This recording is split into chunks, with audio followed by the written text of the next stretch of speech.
Domingo sa Lukay o Domingo sa Pasyon. No? Yung kay pamalandungan ang pulong nga pasyon. Di ba na itong duha ka pasabot ni ining maong pulong nga pasyon. No? Or passion sa English. Una, ang pasyon mao kana ang pagpasakit. Di ba? Nga ang pasyon sa atong Ginoo, ang pagpasakit sa atong Ginoo. O lahi usab nga meaning anang maong pulong nga pasyon, mao ang passionate kaayo kanang mao gyud ang iyang kinauyukan nga gusto nga buhaton. Mao gyud ang iyang paghigugma nga na sa pagbuhat sa unsa ang iyang gibuhat. Mao gyud ang iyang passion, no, kanang maayo kayo siya mukanta. Passion gyud niya mukanta. Passion gyud niya nga mubuhat, mo basketball or whatever, no. Mao kana ang duha ka meaning ni anang maong pulong kanang passion. Og diha sa atong kasaulugan karon ato nadungog ang pasyon sa atong Ginoo sa atong pagbasa nganha sa atong ebanghelyo karon. Ug kining tanan, kining atong pagsaulog karon, kining Holy Week, kining pagsunod sa Semana Santa, usa kini kapagpakita sa pasyon sa atong Ginoo. Iyang pagpasakit tungod kay mao kini ang kinauyukan nga iyang kagustuhan nga iyang pagabuhaton. Ang pagtuman nganha sa kabubuton sa iyang amahan nga pagatubuson niya ang tibuok katawhan sa Dios. Diha kaniya ang duha ka pasabot sa pasyon nga pulong nahiusa. Nagantos siya tungod kay mao kini ang iyang gusto gyud nga buhaton, tungod kay nagtuman siya sa kabubuton sa Dios. Nakadumdum ko katong ordination namo sa pagkadiakono.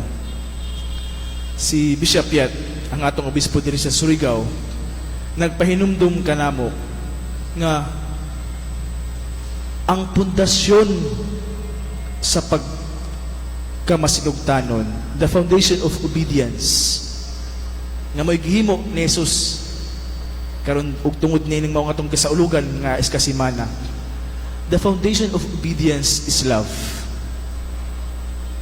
Ingon siya, nga dili kita mahimong mutuman sa kabubuton sa Dios kung kini walay gugma.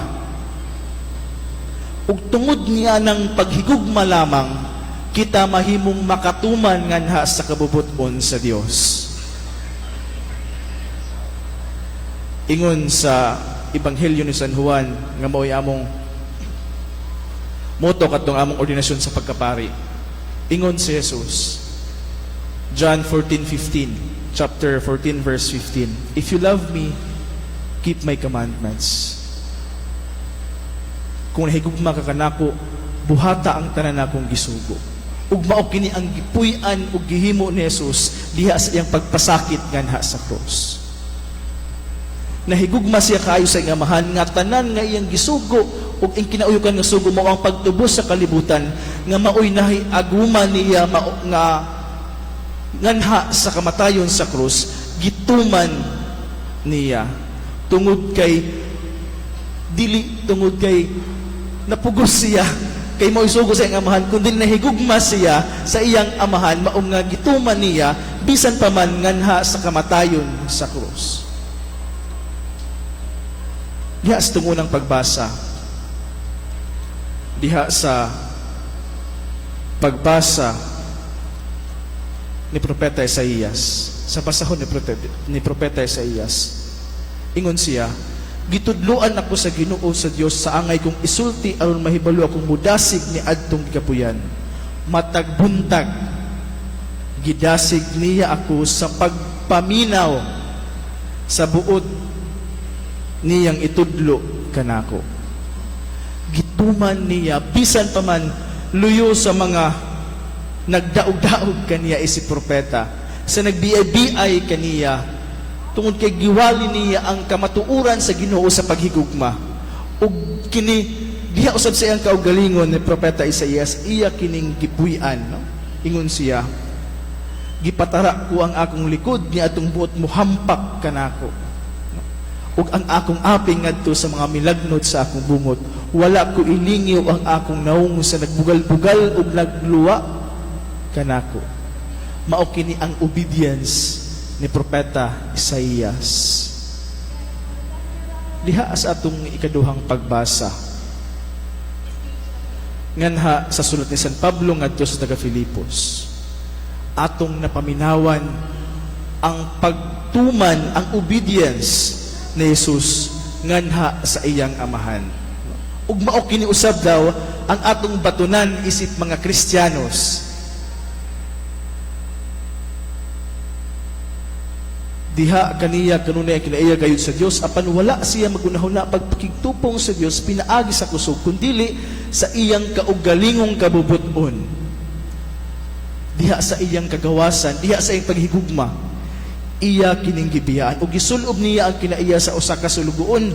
Nataw siya sama kanato ug nakita siya ingon nga tawo, nagpaubos sa iyang kaugalingon ug nagmasinugtanon